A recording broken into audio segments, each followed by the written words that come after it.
For more on the mining charter, we cross to our reporter Manelisi Dubase, who is at the Mining Indaba there. Manelisi, good afternoon. There's been much made of the political tensions between the Chamber of Mines and Mineral Resources Minister Mosebenzi Zwane. But we're also hearing that the Chamber of Mines has written to ANC President Cyril Ramaphosa, and there's a sense from companies like Anglo American that there's optimism because he is deputy president and ANC president, and he's also got that mining experience, first as a mining union leader, then his position as a Lonmin shareholder.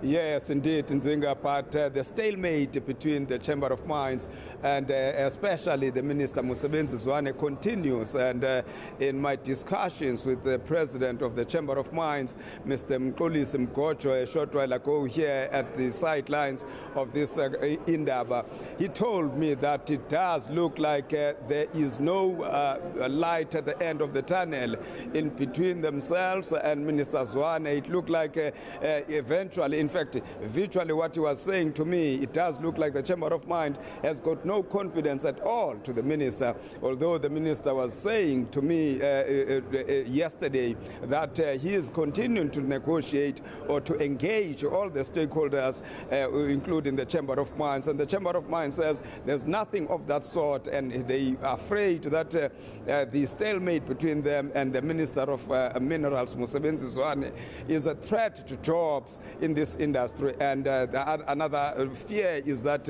they might lose another cycle of commodity boom because of this mining charter, which they say that basically it is Mosebenzi Zwane's own thing. He has never engaged with anybody before he finalized the charter. And so as that insert from Diabo was saying, this issue is now stuck in the courts of law in South Africa. De Beers gave a presentation early on today where they spoke about the expansion plans in Zimbabwe and Congo as well. How much representation are we seeing of mining companies and businesses from the rest of our continent at this Mining Indaba? Nzinga, Africans have got the biggest representation here, but even representation from other countries has expanded this year. You have 37 ministers responsible for mines and minerals from Africa, and you have a number of other stakeholders, banks and engineering companies that are attending this Indaba. What I see, and I've been covering this Indaba for the past 5 to 10 years now, what I see happening now is some sort of optimism about the prospects of this industry. And Africans seem to be, at top of the agenda of all other investors who are here. For instance, if you talk about the country like Zimbabwe that you have just mentioned, there are almost more than 40 mineral resources in that country, some of them still untapped, because of Zimbabwe's the past under President Robert Mugabe. Now the Zimbabweans are here. They are telling everybody who's ready to listen to them that they are open to business, and their mineral resources are there and they are untapped, and everybody wants to do business must come to Zimbabwe.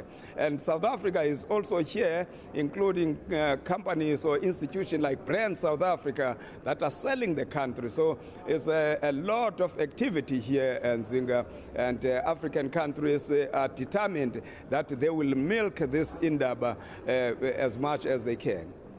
Obviously, our politics and our mining are well connected, and it is sometimes a contentious issue. How much political representation are we seeing at the Indaba, if any?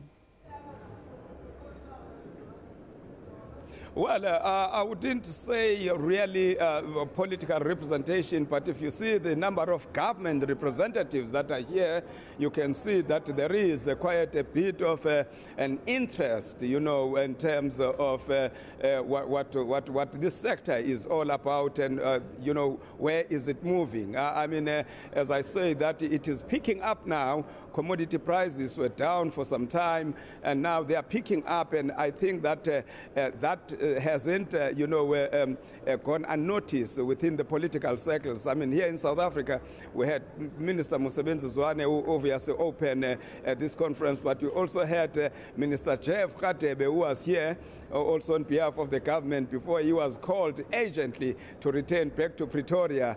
But generally, I mean, there are lots of cabinet ministers other than the minister responsible for minerals and energies. I know for a fact that there is also the Minister of Finance from other African countries. So there is quite a lot of, consideration in terms of, government, as far as governments are concerned, if I may put it like that.